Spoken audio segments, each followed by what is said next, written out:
Greetings and welcome to this edition of Positronic hypersonic.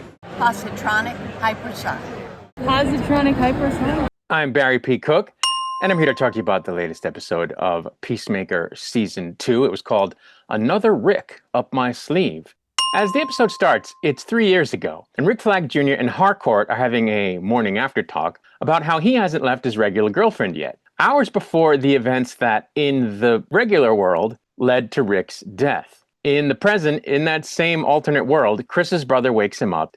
Chris interacts with that universe's Harcourt via text before getting dressed in his doppelganger's clothes, which are outside of his usual tastes, before learning that in this universe he owns a peace cycle, which he proceeds to ride to Argus to meet Harcourt at her work, at which point he is cheered and flashed by members of the public while he's riding. Back in the regular world, Leota wakes up in agony from a hangover and then questions Harcourt as to whether or not something went down between her and Chris recently, but she avoids the question. Meanwhile, in the alternate world, Chris arrives at Argus and successfully gets through security. Back in the regular world, Leota explains to Harcourt that she should be into Chris, which Harcourt says won't be happening. Over in the alternate world, Chris runs into Rick Jr. when visiting Harcourt, and Rick gets a bit aggro at him out of jealousy before Chris and Harcourt head out for lunch in the park. In the regular world, Economos gets a call from his boss who gives him a hard time about him not telling her that Chris has an attack eagle. Back in the alternate world, Chris and Harcourt have a heart-to-heart, and it turns out that they dated before and it didn't go well because his other self was kind of a dick. And just as they're finishing up their conversation, a man carrying a bunch of explosives trips and falls, and the explosives go off, blowing him to bits and knocking Chris and Harcourt back before the men's cohorts take over a government building and threaten to do the same thing to other government facilities once a week unless all their demands are met, prompting Chris to infiltrate the building by jumping into it through a window from an adjacent roof, whereupon he kills one guy with a hatchet before killing another guy with a knife through the eye, and yet other people with a copy machine and a kick to the head, a gun, and a pair of pencils through the ears. He then takes out the rest of the crew with a different gun before haphazardly disarming the bomb that the group, who by the way are the Sons of Liberty,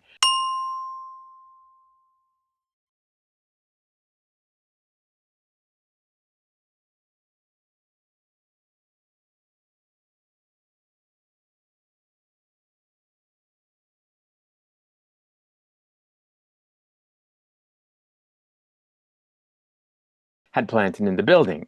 His brother then shows up in his super suit and takes out a helicopter that had arrived to pick up the bombers. Back in the regular world, Economos' boss brings in an eagle hunter to take out Eagly so that the rest of her team can infiltrate Chris's house to address the issue of the dimensional portal. Chris, meanwhile, still in the alternate dimension, has a heart-to-heart with his brother before heading back to his own dimension, just as the Argus team, which now includes Judo Master, aka Rip Jagger, prepares to infiltrate his house as the episode ends. So I'm continuing to like this show. The action scenes are insane, so I'm loving that. You know, the kill scenes and the explosions and all that stuff. But also there is a rich story unfolding regarding Chris and his sort of journey as a person who really cares for Harcourt and wants to date her, but realizes that he really can't in his regular world because she's resistant and kind of messed up. So he's in this alternate world pretending to be his other self, all because he wants to be with her, and also because he's still traumatized over the loss of his brother that in his world died as a kid, and even the loss of his father, even though his father was kind of a dick to him. So it's really a story about Chris's sort of psycho-emotional journey. And, you know, I'm digging that because I like stories that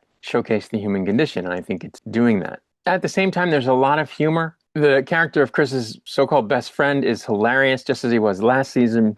The new agent that's on the team is also hilarious. He has bird blindness, apparently, and he's very funny. And, you know, Economos is very funny. There's a lot of funny stuff. Leota's funny. So there's just a lot of really quippy humor throughout the episodes, and I really enjoy that. It's very funny.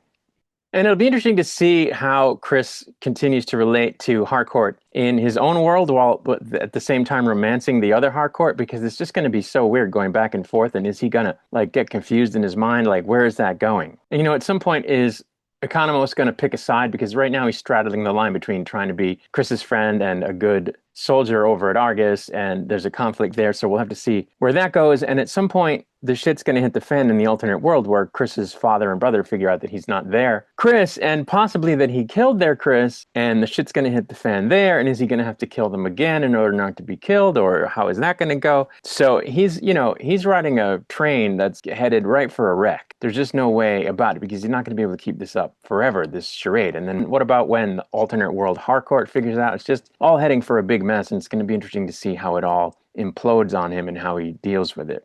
But for now, we have to wait for next week. That's really all there is to say about episode 3. So I'm going to get out of here, but I'll be back with another video soon. Until I return, I wish you peace and long life.